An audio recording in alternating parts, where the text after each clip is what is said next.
If you love Baltimore sports, you'll love WNST.net. Was he all along saying we should call Kubiak? Or did he say that, or is he that involved? He asked me about all the guys. So he asked me about Kubiak, Gary Kubiak. He asked me about Norv Turner. He asked me about all the other guys that we interviewed. He asked me about a lot of guys I can't even remember who he asked me about. The other thing he really pushed was he wanted us to go out in the college ranks and find guys.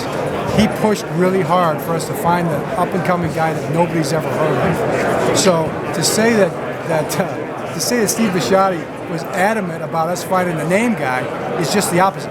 Steve wanted us to go out and find the guy nobody ever heard of before. He mentioned the Auburn offensive coordinator. I found the offensive coordinator at Oregon State, the offensive coordinator at Georgia. There's some position coaches in Florida State, Wisconsin, Pitt. Some different places that we looked at guys, we thought these are really special guys. Some college head coaches.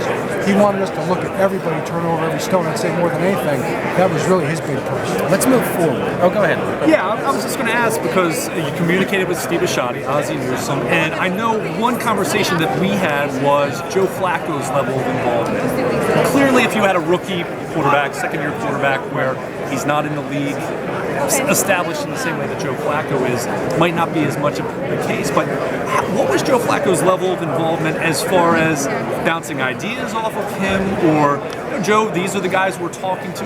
How involved was he throughout this whole process? He was involved to the extent where after the season, he and I sat down the day after the season, and we had a really long conversation about everything. You were in his locker for like 15 minutes in Cincinnati, and I had never seen you, in the locker room with players that long after a game, but at the end of the season, I thought that was unique.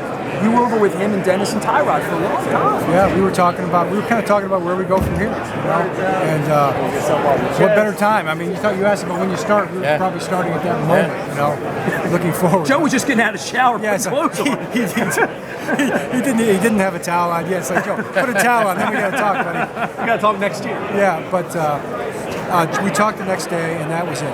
We texted once or twice, and that was it. We never had a conversation after that. Would you have wanted? I mean, here's what we know about Joe. I don't think that Joe would have ever said something like, "Boy, I hope you don't hire that guy," because want this guy. That's not Joe. But was it a case of would you have liked him to be more involved, or this was my hire? I'm going to hire the guy. No, I didn't want to back Joe and put Joe in that corner. Okay.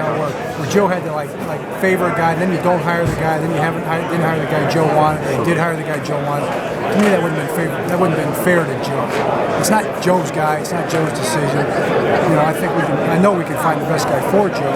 I know we found the best guy for Joe. Gary Kubiak is really something special. And I've learned that now working with him for a week. So we play against the coach, and Rick Dennison and Brian Perriani. Those are the only three guys that are coming from Houston, by the way, contrary to some reports. Those are the two guys that he really felt like he needed to have to install and teach this offense properly. So we went that direction, and we'll be hiring probably some younger guys on the other spots. So with that said, you're looking for a running backs coach and a wide receivers coach. It won't be someone coming from the Texas state. He will not. Okay, that's what we need to know. John Harbaugh spending another few minutes with us here on the Reality Check, driven by Jerry's Toyota Scion on WNST. I wanted to move forward because there was something that I think jumped out to a lot of people on Monday's press conference. Gary was asked about the perfect back to fit his system, and it seemed like the guy that he was describing wasn't Ray Rice. Now we know Ray Rice is going to be a part of this team. Where does he fit in? Is this a case of you guys have to sit down and look at that and how that fits in, or have you already had those conversations at this point? Yeah, what did he say? I don't remember. He talked about having a big downhill running back. He said big? I think he said big. Ray's big.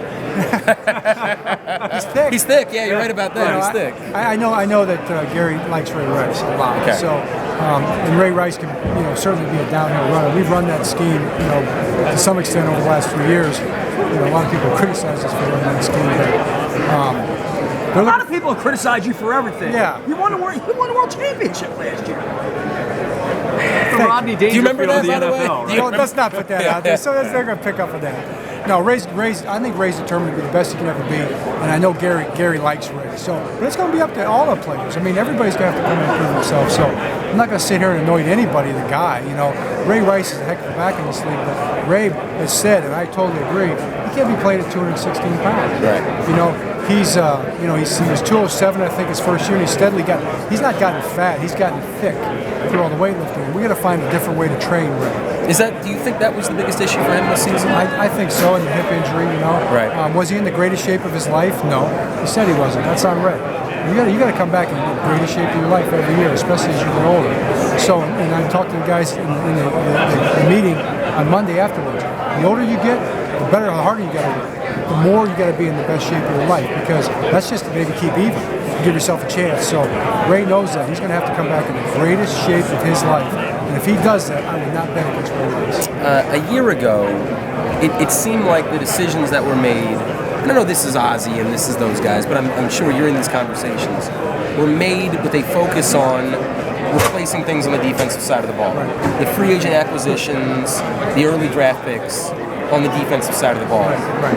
Were you satisfied with what you got on that side of the ball based on what a focus was made on that side of the ball this season? Right. Well, it's like, just so you know, I'm a factor in I think you're pretty those significant, decisions right? too. So Right. I was involved in that, and I support everything that we did. I was really happy. It was a major concern to get our defense back, into the top 10 at least. And we want to be the number one defense in football, number one offense, number one special teams.